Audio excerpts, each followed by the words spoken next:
नमस्कार मंडळी, अख्ख्या मुगाची भाजी तर तुम्ही नेहमीच बनवत असाल, पण माझ्या या पद्धतीने एकदा मुगाची भाजी तुम्ही नक्की ट्राय करून बघा। ही रेसिपी तुम्हाला नक्कीच आवडेल। तर मुगाची भाजी बनवायची असेल तर आपण नेहमी मूग आधी भिजत घालतो आणि भिजवलेल्या मुगाची किंवा मोड आलेल्या मुगाची भाजी बनवतो। तर आज मी तुम्हाला मूग भिजत न घालता झटपट आणि चमचमीत भाजी बनवून दाखवणार आहे। तर यासाठी मी ते 1 वाटी मूग घेतलेले आहेत। तर हे अख्खे मूग मी एका बाउलमध्ये काढून घेतलेले आहेत। आता हे 5 ते 6 वेळा स्वच्छ पाण्याने धुवून घ्यायचे। तर हे पहा, तुम्ही पाहू शकता मी स्वच्छ पाण्याने मूग हे धुतले आहेत आणि मुगाच्या डबल इथे मी पाणी घेतलेलं आहे। इथे मी कुकर घेतला आहे आणि हे धुतलेले मूग पाण्यासकटच या कुकरमध्ये घालून घ्यायचे आहे। आता यामध्ये एक्स्ट्रा पाणी घालायचं नाही, एवढं पाणी भाजी बनवण्यासाठी पुरेसं आहे। अर्धा मी इथे कांदा घेतला आहे। कांदा याचे 2 तुकडे करून घ्यायचे।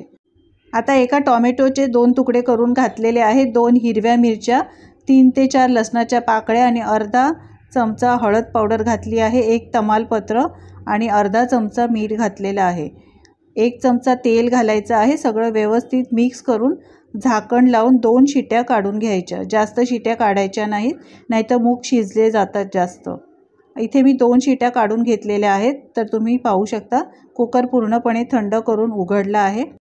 चमच्याने एकदा सगळे व्यवस्थित मिक्स करून घ्यायचं। तुम्ही पाहू शकता मूग छान शिजलेले आहेत, जास्त ओव्हर कुक सुद्धा झाले नाही, अशा पद्धतीने शिजवून घ्यायचे। आता भाजी बनवायला घ्यायची आहे, त्यापूर्वी हे मूग कुकरमध्येच अशा पद्धतीने मॅश करून घ्यायचे। म्हणजे आपण कांदा आणि टोमॅटो मिरची घातली आहे, शिवाय लसूण सुद्धा जास्त मॅश नाही करायचं, थोडे अख्खे मूग यामध्ये ठेवायचे। थोडेसेच मूग अशा पद्धतीने मॅश करून घ्यायचे, म्हणजे आपल्याला इथे मसाल्याचा वापर सुद्धा लागणार नाही।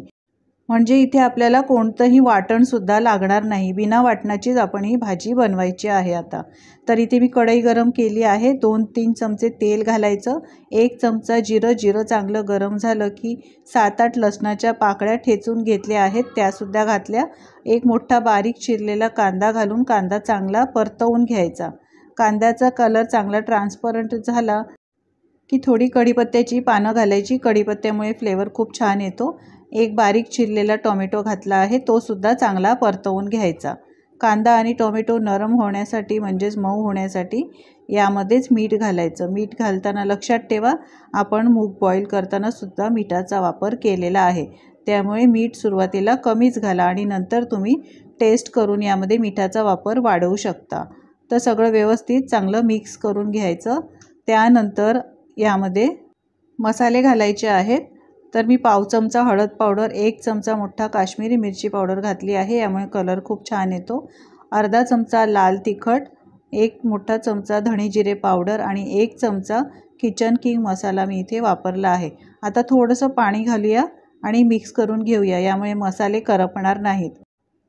तर 1 मिनिट हा मसाला छान मी मीडियम गॅसवर परतवून घेतला आहे। तुम्ही पाहू शकता याचा कलर चेंज झालेला आहे। आता बॉईल केलेले म्हणजेच उकडलेले मूग, कांदा, टोमॅटोचं मिश्रण जे होतं ते यामध्ये घालायचं आहे। त्यानंतर मी इथे गरम पाण्याचा वापर केला आहे, कुकरमध्येच घालून हे गरम पाणी घातलेलं आहे। तुम्हाला भाजी कशी ग्रेव्ही हवी, घट्ट हवी, त्याप्रमाणे तुम्ही यामध्ये पाणी घालू शकता। आता सगळं व्यवस्थित मिक्स करायचं आहे आणि याला चांगला एक कड काढून घ्यायचा आहे। तर याला मस्त एक उकळी आली आहे, तुम्ही पाहू शकता। आता झाकण ठेवून 10 ते 15 मिनिटं मंद गॅसवर ही भाजी छान शिजवून घ्यायची। तर 15 मिनिटं ही मंद गॅसवर मी भाजी छान शिजवून घेतली आहे।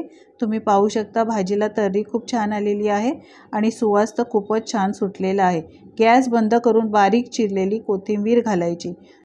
तर तुम्ही पाहू शकता मूग आपण न भिजवता कशी मस्त झटपट अशी चमचमीत भाजी बनवली आहे। घरात काही भाजी नसेल तर कडधान्यच फक्त तुमच्याकडे असतील तर अशा पद्धतीने मुगाची झटपट भाजी तुम्ही बनवू शकता। सकाळच्या घाई गडबडीत तुम्ही मुगाची भाजी झटपट टिफिनसाठी बनवू शकता। तर कशी वाटली रेसिपी कमेंट्स करून सांगायला विसरू नका। आवडली असेल तर लाईक करा, शेअर करा आणि अशाच नवनवीन रेसिपी पाहण्यासाठी चॅनलला सबस्क्राईब करा। व्हिडिओ पाहिल्याबद्दल धन्यवाद।